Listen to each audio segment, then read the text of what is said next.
Hello and welcome to Indus News live from Islamabad. I'm Meher Sher and these are the headlines.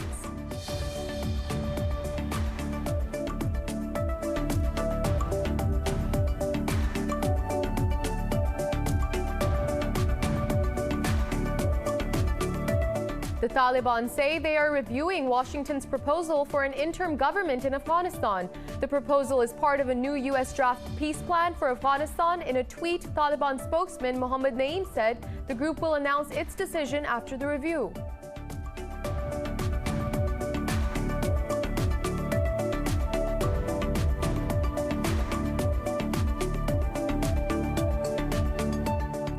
In Bangladesh, people have taken to the streets of Dhaka against the scheduled visit of Indian Prime Minister Narendra Modi.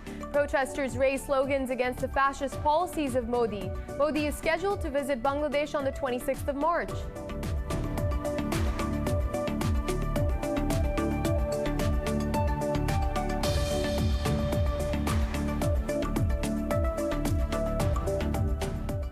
Turkey says it is concerned over the Czech Republic's decision to open a diplomatic office in occupied Jerusalem. In a statement, the foreign ministry said the office serves to erode Jerusalem's legal status. This comes a day after Palestine and the Arab League condemned the move and called it a violation of international law.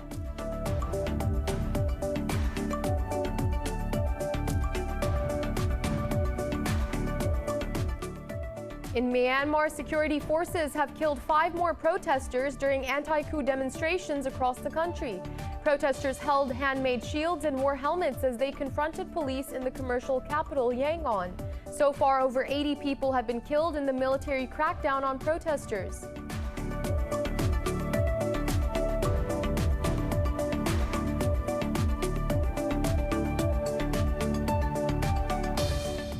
India has reported more than 25,000 cases overnight in the country's biggest daily jump since December 16th. Meanwhile, in Pakistan, the virus has claimed 32 more lives and infected nearly 2,600 people overnight. The country has recorded more than 13,500 fatalities since the pandemic began. Globally, there are over 119 million cases and more than 2.6 million deaths.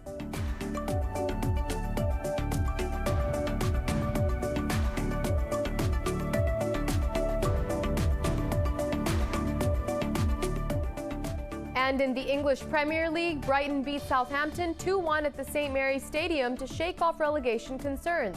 The game was poised 1-1 when Leandro Trossard scored the decider to secure victory for Brighton. The Seagulls have now moved to the 16th spot while Southampton are 14th on the table.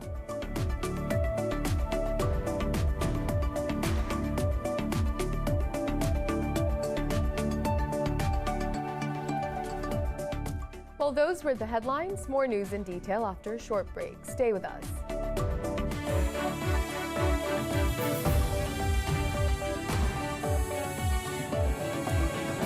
Welcome back. And now for the news in more detail. The Taliban say they are reviewing Washington's proposal for an interim government in Afghanistan. The proposal is part of a new U.S. draft peace plan for Afghanistan. More details in this report. Negotiations between the Afghan government and the Taliban in Qatar's capital Doha have largely stalled, but 2 conferences have now been scheduled in the coming days, raising hopes for peace. The Russian-backed conference is scheduled for March 18th, while the US-sponsored one will take place in Turkey next month. The Afghan government has hailed Turkey for its readiness to host the peace talks next month. In a phone call with his Turkish counterpart, the Afghan foreign minister said many regional parties aim to attend the Istanbul summit. Hanif Atmar said the meeting will be a step towards a ceasefire and a political solution to the conflict in the country. On the other hand, Taliban spokesman Mohammad Naeem said the group will announce its decision on a recent U.S. proposal in the coming days. Meanwhile, Pakistan's special representative for Kabul, Mohammad Sadiq, has arrived in Iran to hold talks in Afghanistan. Violence has spiked in the war-torn country in recent months, ahead of the scheduled withdrawal of U.S. troops. In Bangladesh, people have taken to the streets of Dhaka against the scheduled visit of Indian Prime Minister Narendra Modi. Protesters raised slogans against the fascist policies of Modi. Modi is scheduled to visit Bangladesh on the 26th of March.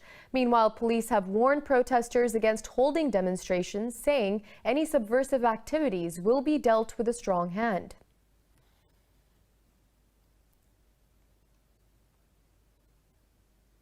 Moving on, Indian troops have killed another Kashmiri youth in occupied Jammu and Kashmir. The civilian was killed in a cordon and search operation in the Rawalpura area of the Shopian district. Authorities have also suspended internet service in the district. The operation was going on till the last reports came in. Now, Turkey says it is concerned over the Czech Republic's decision to open a diplomatic office in occupied Jerusalem. In a statement, the foreign ministry said the office serves to erode Jerusalem's legal status. Ankara has urged the international community to respect the historical and legal status of Jerusalem. It has also called for adhering to the international values for a fair and lasting solution to the Palestine-Israel conflict. This comes a day after Palestine and the Arab League condemned Prague's move and called it a violation of international law. Israel annexed the eastern part of the city in a move not recognized internationally, but Palestinians seek East Jerusalem as the capital of a future independent state. Hundreds rallied across Israel in the 38th week of widespread demonstrations against Prime Minister Benjamin Netanyahu. They slammed his indictment on graft charges, bribery, and handling of the coronavirus pandemic. The main demonstrations were held outside the Prime Minister's residence in Jerusalem and private home in Caesarea. The activists plan larger demonstrations next week with just 10 days left until the general elections. The protesters said it was imperative to bring the spirit of the protest to the ballot box. One of the signs read that criminal rule must be changed through the vote.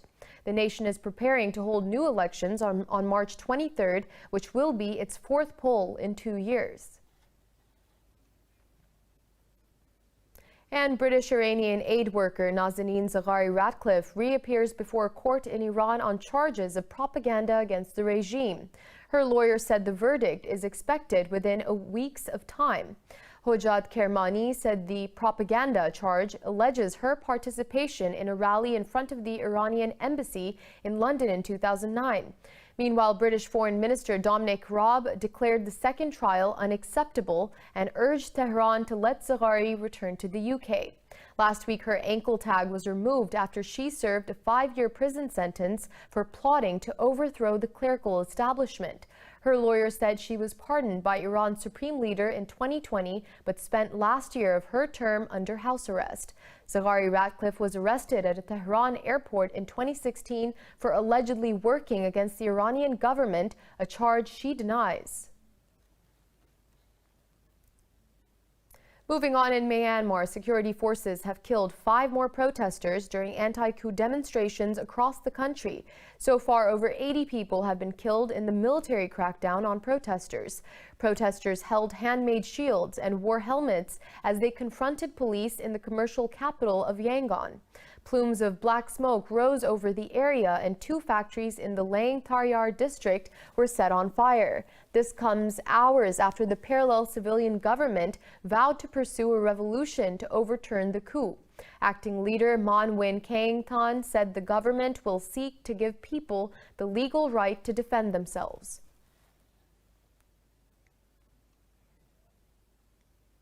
U.S. officials say they have been trying to contact North Korea since February, but have yet to receive a response. Washington and Pyongyang remain at odds over North Korea's nuclear and ballistic missile programs. President Joe Biden's administration says the U.S. has tried to reach the North in several ways to prevent escalation in tensions. 3 meetings between Biden's predecessor, Donald Trump, and Kim Jong-un achieved little progress. The talks failed to persuade Pyongyang to give up nuclear weapons, a key demand of the U.S. and other allies. Biden has already announced a policy review on North Korea, which is expected to be unveiled in April. And Pakistan has welcomed Libya's new unity government formed by Prime Minister Abdul Hamid Dbeibeh. In a statement, the Foreign Office said that Islamabad hailed the Libyan parliament's endorsement of the cabinet. Spokesman Zaid Hafiz Chaudhry says Pakistan attaches high importance to its close and cordial ties with Libya. He said Islamabad has lauded the resolve of Libyan people for peace and security. The Foreign Office said Pakistan remains committed to advancing bilateral cooperation with Libya. Earlier, Libyan parliament approved the 27-member unity government by a majority vote.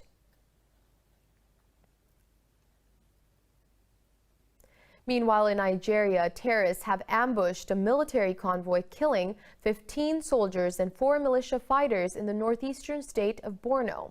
A military spokesman said another 3 government fighters were also injured in the attack.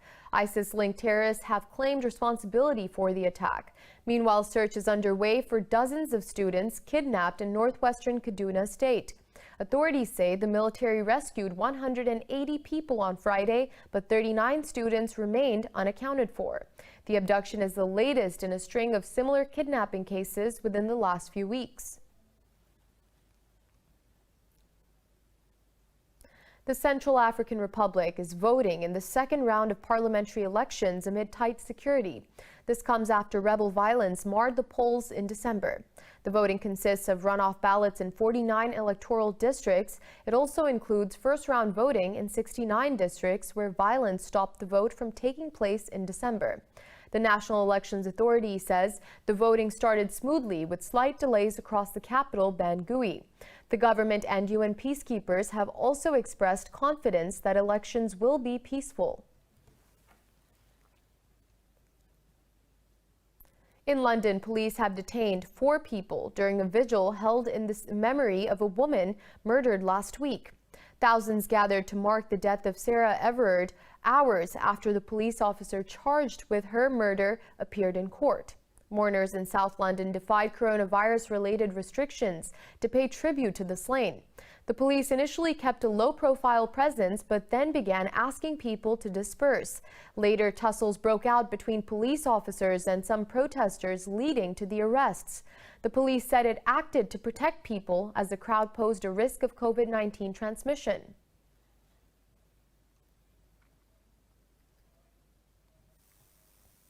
Officers on the ground were faced with a very difficult decision. Hundreds of people were tightly packed together, posing a very real risk of easily transmitting COVID-19. Police must act for people's safety. This is the only responsible thing to do. The pandemic is not over, and gatherings of hundreds of people from right across London and beyond are still not safe. Now, in the U.S. state of Kentucky, hundreds of demonstrators gathered in Louisville to mark the one-year anniversary of the killing of Breonna Taylor. The 26-year-old black medic's killing last year helped fuel U.S. protests against police brutality. Taylor was shot 6 times and killed by police in her Louisville home during a botched raid. The 3 white officers involved in the killing were fired by the police department. However, a grand jury in September recommended no homicide charges against them in the case. The demonstration in Louisville called for justice for Taylor and reforms to the criminal justice system.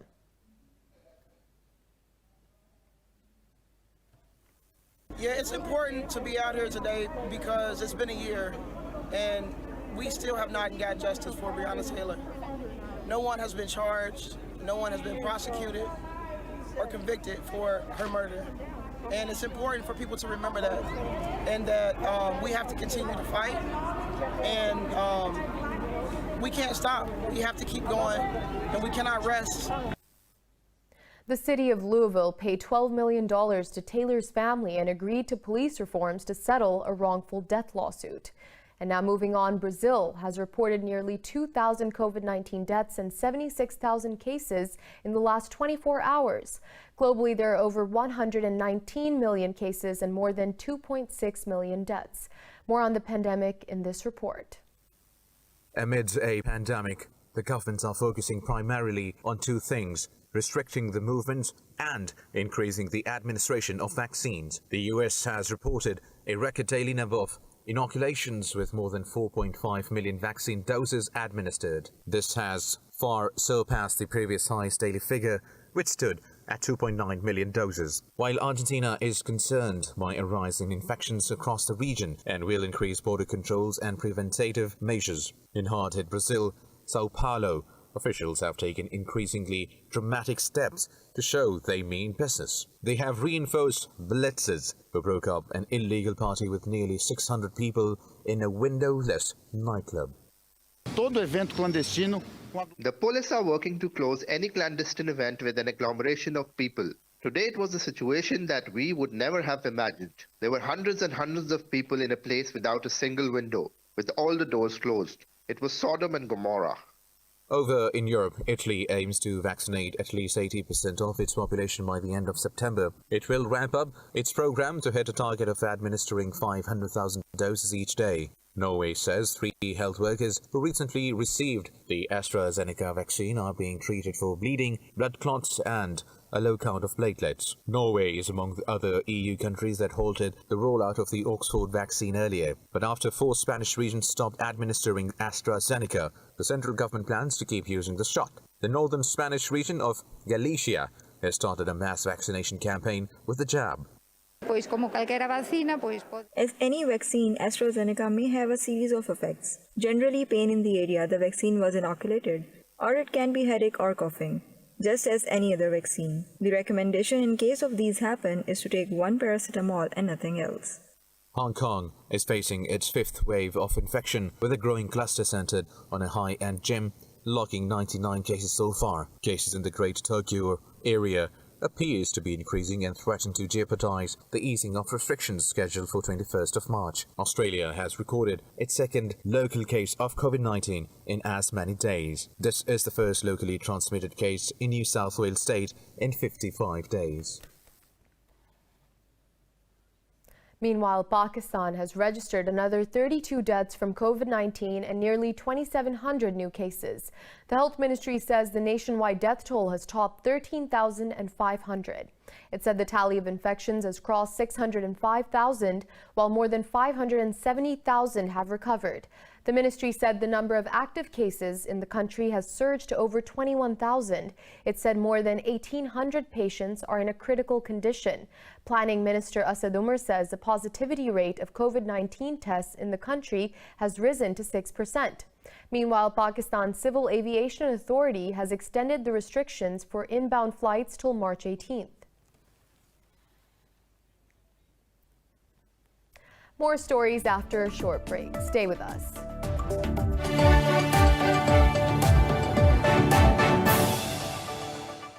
We're back. In India, foam floating on the Yamuna River, the main source of water in the capital, has turned the river black and reduced it to a drain. This has worried residents who demand immediate action. The Pollution Control Board says around 70% of the pollution in the river is human excrement and industrial effluents. The Yamuna fulfills 60% of New Delhi's water needs, but almost the same percentage of the city's sewage finds its way into the river. The national capital reportedly produces nearly billions of liters of sewage every day, but due to poor management, less than half of it is effectively treated. Now, Saudi Arabia has reformed its KAFALA sponsorship system, giving foreign workers freedom to enter or exit the kingdom without the employer's permission. Under the new conditions, expat workers will be able to transfer to other jobs upon expiry of their work contract. To leave the kingdom, the workers will now need to submit an application with an online notification to the employer. In November, Riyadh said the changes to the system were aimed at making the local labor market more attractive. The KAFALA system was emerged in the 1950s when the GCC countries began hiring migrant workers at a rapid pace to accelerate development.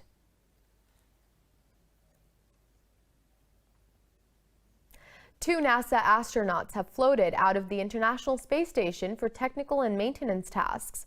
Mike Hopkins and Victor Glover Jr. conducted the walk for 6 hours and 47 minutes. Hopkins' helmet included a high-definition camera for crystal-clear views throughout the walk. The astronauts vented old ammonia jumper cables and relocated one of them, reconnecting it to the cooling system for more efficiency. It was the 5th spacewalk of 2021 and the 237th 7th spacewalk overall in support of the space station.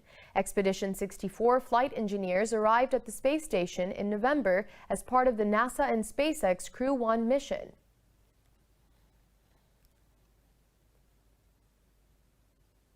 Three rarest and most precious and famous items in the world are set to sell for millions at an auction at Sotheby's in New York City. More about the treasures in this report. The 1933 double eagle coin was originally cast as a $20 coin, but it was never issued for use. After U.S. President Franklin Roosevelt took the country off the gold standard, all of the double eagles were ordered to be destroyed. Only a handful survived, and except for one, all the coins were deemed stolen. Now, the only coin, along with two world-famous stamps, are the property of shoe designer and businessman Stuart Weitzman. You have three treasures. Stuart was, I think, groundbreaking in the way that he collected, which instead of having a lot of one thing, he simply had the best in any given area, and that includes stamps and coins.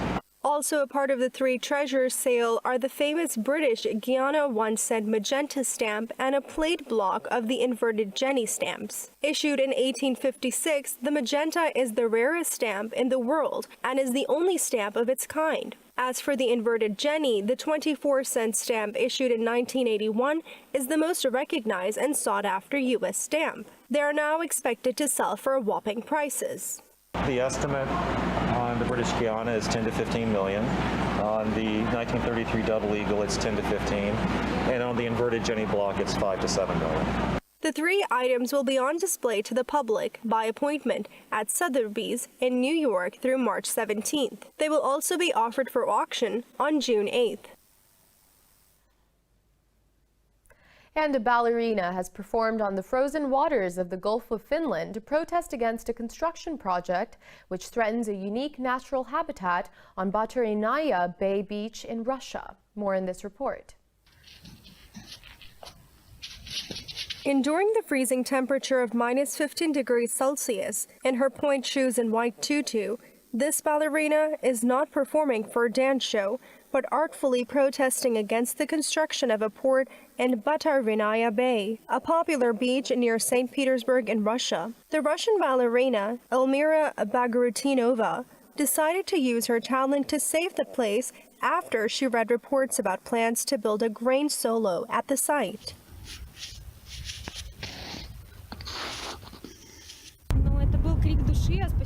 It was my heartfelt plea to save this amazing place, which is of a special meaning for me. I like going there to get some rest. It has a unique landscape. It's shallow and has old-growth forest, and swans come there every year. It is really beautiful and has all you need for happiness. Bagratinova filmed herself as she performed arabesques and piles on the frozen waters of BREONNA Bay. The Maritsky Theater dancer posted the video online, adding music from Tchaikovsky's Swan Lake in association to the swans that live in the area.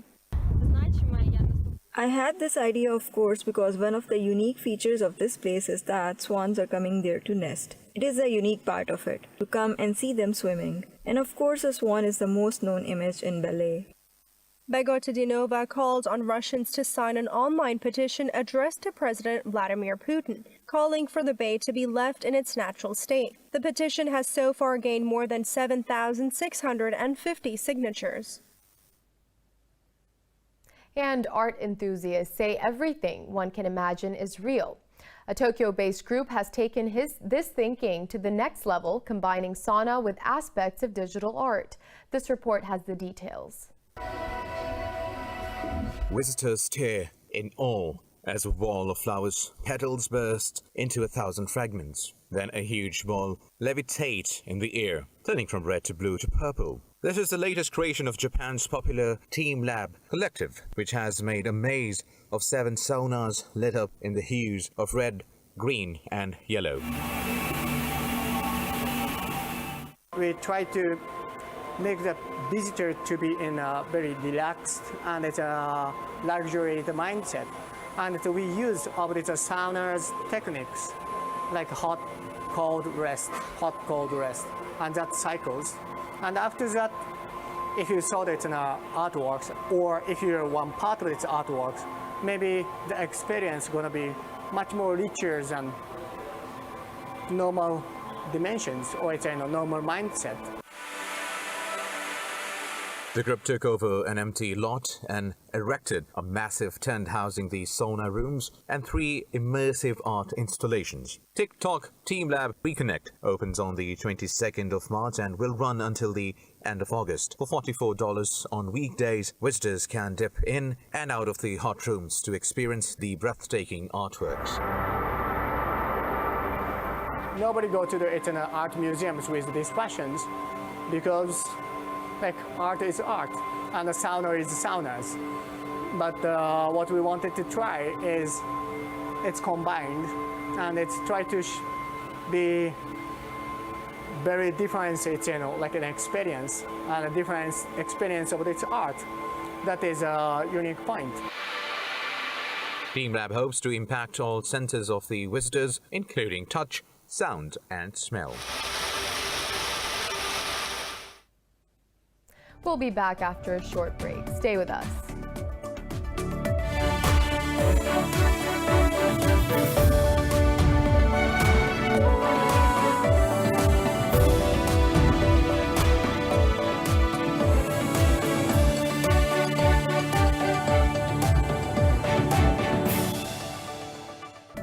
Welcome back. In the German city of Potsdam, Museum Barberini has reopened after a long lockdown with a major exhibition, Rembrandt's Orient. The exhibition was originally meant to begin last summer, but was postponed because of the coronavirus. The 100 paintings by Dutch painter Rembrandt van Rijn and his contemporaries. Rembrandt's biblical paintings were among the most notable works displayed at the museum. For instance, David Hand Goliath's head over the King Saul and bust of an old man with turban. The visitor will have to buy an online ticket 3 days in advance in case the museum needs to shut down again due to the pandemic. Authorities say nearly 660 visitors per day will be allowed to enter the exhibition that runs till the 27th of June.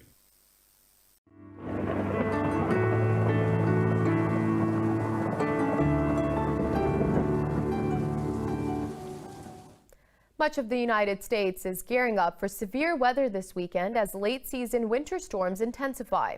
Forecasters have warned of whiteout conditions, power outages, and avalanches for parts of the Rockies and Central High Plains.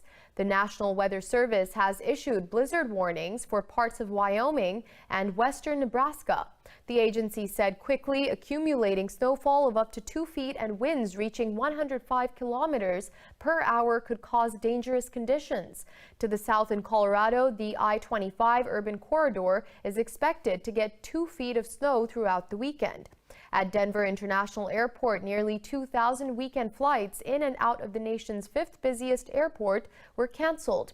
Colorado Governor Jared Polis activated the state's National Guard to respond to search and rescue requests.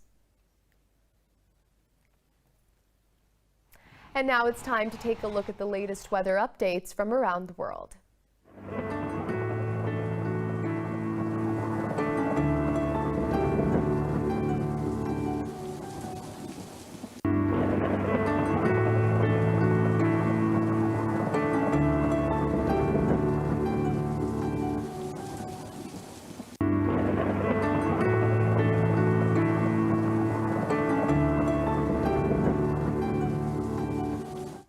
For the latest updates, you can follow us on social media at indus.news.